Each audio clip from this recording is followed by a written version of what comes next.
وعلى رسوله الكريم اما بعد. نہایت واجب الاحترام بزرگوں، دوستوں، ہم عمر نوجوانوں، السلام علیکم ورحمۃ اللہ وبرکاتہ. اللہ تبارک و تعالیٰ سنچو خاص کرم تو خاص احسان کیا اس پرفتن ماحول میں، اس پرفتن دور میں اللہ تعالیٰ نے آپ نوجوانوں کو، مجھ ناچیز کو اس بابرکت مجلس میں جمع ہونے کی توفیق عطا فرمائی، کیونکہ انسان کے بس میں کچھ نہیں ہے. ہمارا عقیدہ ہے، راسخ عقیدہ، کہ کرنے اور کروانے والی ذات صرف اللہ جل شانہ کی ہے، اس کے علاوہ کسی میں کوئی طاقت نہیں. حالانکہ خود بندے میں بھی یہ طاقت نہیں ہے، یہ قدم اٹھتے نہیں ہیں، اٹھائے جاتے ہیں، بلکہ اللہ تبارک و تعالیٰ کے دربار میں یہ مجلس جو ہے، اس میں جو اس وقت موجود ہے، وہ خاص طور پر اللہ تبارک و تعالیٰ نے چن کے اس مجلس میں ان کو بلایا ہے. آج میں پہلی بار یہاں پر آیا ہوں. کچھ احباب نے، دوستوں نے فون کیا، کچھ نوجوان ہیں ہم عمر، میں بھی طالب علم ہوں، طالب علم کے دور میں ہی ہوں. کچھ استاد کی دست شفقت سے اللہ تبارک و تعالیٰ نے کچھ اس کو ٹوٹا پھوٹا علم ناچیز کو عطا کیا ہے. میں وہی علم جو میں نے سیکھا ہے آپ حضرات کے سامنے پیش کرنا چاہتا ہوں، خالص اللہ کی رضا کے لیے. بلکہ میں ادھر اس مقصد سے، بلکہ درس و تدریس کے مقصد سے نہیں آیا، بلکہ اس مقصد سے میں یہاں آیا کہ میں خود سیکھوں. کیونکہ انسان جب پیدا ہوتا ہے، اس کا من، اس کا دماغ، اس کا دل ایک کورے کاغذ کی طرح ہوتا ہے، بالکل صاف و شفاف ہوتا ہے.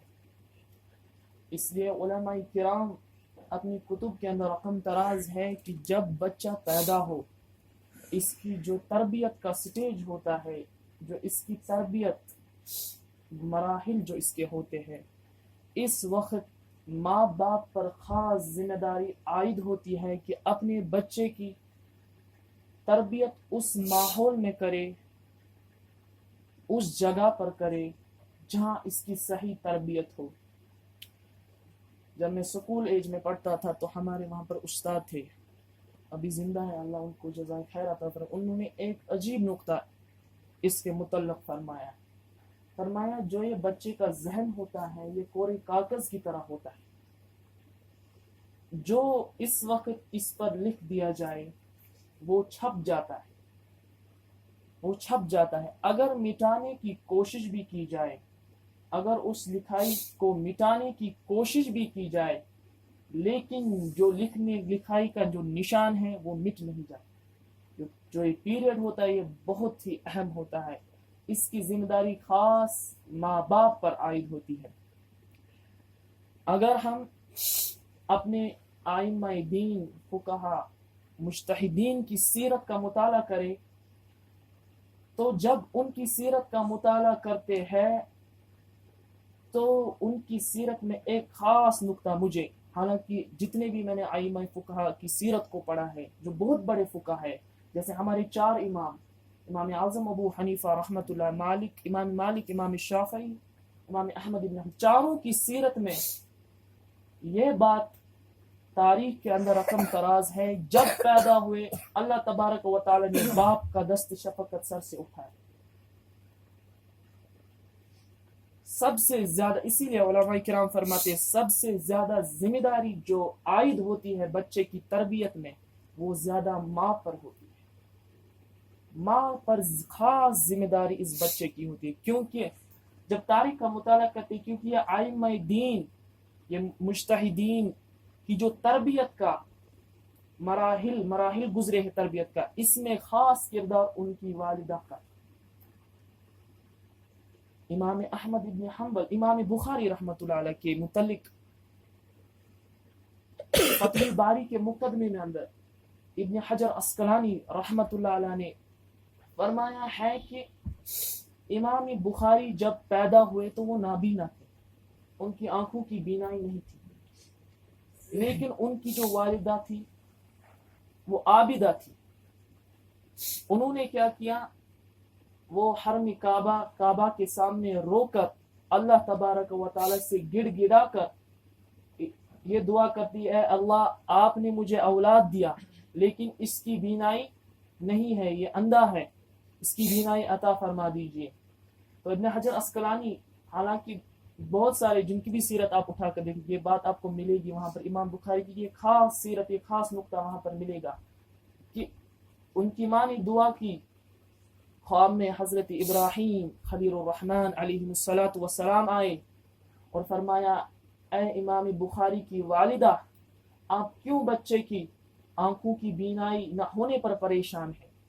اللہ تبارک و تعالی ان کو ایسی بینائی عطا فرمائیں گے کہ ایسی روشنی عطا فرمائیں گے کہ پوری کائنات کو وہ روشن کریں گے. اور ایسا ہی ہوا. امام بخاری اتنے ذہین, اتنے قابل اعتماد شخصیت تھی کہ کم عمر میں ان کو 50,000 احادیث حفظ تھی. ابھی چھوٹے تھے, حالانکہ اس سے زیادہ احادیث امام بخاری رحمۃ اللہ علیہ کو حفظ تھی. یہ ایک. دوسری طرف امام احمد ابن حنبل رحمۃ اللہ علیہ 4 سال کے تھے جب باپ کا سایہ ان کے سر سے اٹھ گیا. تربیت کا جو مقام تھا وہ ماں نے کیا. تاریخ اس کے بارے میں رقم تراز ہے کہ وہ محدث تھے. حالانکہ امام احمد ابن حنبل محدث بھی تھے بہت بڑے, ان کی مسند احمد ابن حنبل ایک بہت بڑی جامع کتاب ہے. حالانکہ امام احمد ابن حنبل کے متعلق تاریخ رقم تراز کی 4 سال کی عمر میں باپ کا سایہ سر سے اٹھ گیا, لیکن والدہ نے ایسی تربیت کی, والدہ نے ایسی تعلیم و تربیت کی کہ وہ محدث, ایک روایت کے مطابق 7 لاکھ احادیث کا حافظ, دوسری روایت کے مطابق 10 لاکھ احادیث کا حافظ امام احمد ابن حنبل رحمۃ اللہ. اتنے بڑے محدث. یہ کیسے ان میں علم کا ذوق و شوق پیدا ہوا؟ یہ تربیت کا جو مراحل ہو, جب انسان کی صحیح تربیت ہوتی, جس اعتبار سے ہوگی, صحیح تربیت ہوگی آگے جا کر صحیح ہوگا. اگر غلط تربیت ہوگی تو آج کے اس پرفتن ماحول میں آپ دیکھتے ہیں جگہ جگہ, خاص کر نوجوانوں کا جو طبقہ ہے, شیطان نے ایک جال بچھا رکھا ہے, خاص کر نوجوان طبقہ اس جال میں بہت پھنس چکا ہے. اس لیے جو یہ مجالس قائم کی جاتی ہے خالص اس نیت سے کہ جو یہ بھٹکے ہوئے نوجوان ہیں ان کو صحیح راستے پہ لانے کی کوشش کی جائے, اور جس کے دل کے اندر صحیح دین کی تڑپ ہو, صحیح دین جاننے ماننے کا اور سیکھنے کی تڑپ ہو, علم اسی کے دل میں اترتا ہے. اس علم کو سیکھنے کے لیے کچھ شرائط ہے. پہلی شرط یہ ہے کہ انسان پاک ہونا چاہیے ہر کسی گناہ سے. دوسری تاریخ کا مطابق امام شافعی رحمۃ اللہ علیہ, امام وقی ان کے استاد تھے. ایک دن امام شافعی رحمۃ اللہ علیہ نے اپنے استاد سے شکایت کی کہ میرا جو حافظہ ہے یہ کمزور ہوتا جا رہا ہے, مجھے لگ رہا ہے کہ میرا حافظہ کمزور ہے, مجھے کوئی نسخہ دیجیے جس سے میرا حافظہ قوی ہو جائے. تو امام شافعی, حالانکہ تاریخ گواہ ہے, امام شافعی وہ محدث تھے, وہ امام تھے, وہ فقیہ تھے. جیسے کوئی کتاب ہاتھ میں ہم لیں گے تو جب وہ مطالعہ شروع کرتے تھے, جس کتاب پر امام شافعی رحمۃ اللہ علیہ کی پہلی نظر پڑتی تھی وہ پیج حفظ ہو جاتا. اس لیے کیا کرتے تھے امام شافعی رحمۃ اللہ علیہ, وہ جو دوسرا پیج ہوتا تھا اس پہ پردہ رکھتے تھے, جب تک پہلے پیج پہ نظر پڑتی وہ خود ہی حفظ ہو جاتا. اگر دوسرے پیج پہ پہلے نظر پڑ جاتی وہ حفظ ہو جاتی. ایسا تیز حافظہ امام شافعی رحمۃ اللہ علیہ کو اللہ تبارک و تعالی نے عطا کیا. اس کے باوجود اپنے استاد سے شکایت کر رہے کہ میرا حافظہ کمزور ہے. تو امام وقی نے بہت عمدہ جواب دیا, فرمایا العلم نور اللہ, علم جو ہے یہ اللہ کا نور ہے, یہ اس دل میں جگہ پکڑے گا جو دل پاک ہوگا, جو دل صاف ہوگا گناہوں سے. کیونکہ مسلم شریف کی حدیث اللہ کے نبی علیہ السلام نے فرمایا قرآن حفظ کرنا آسان ہے لیکن اس کی حفاظت کرنا مشکل ہے. کیوں؟ وجہ کیا ہے؟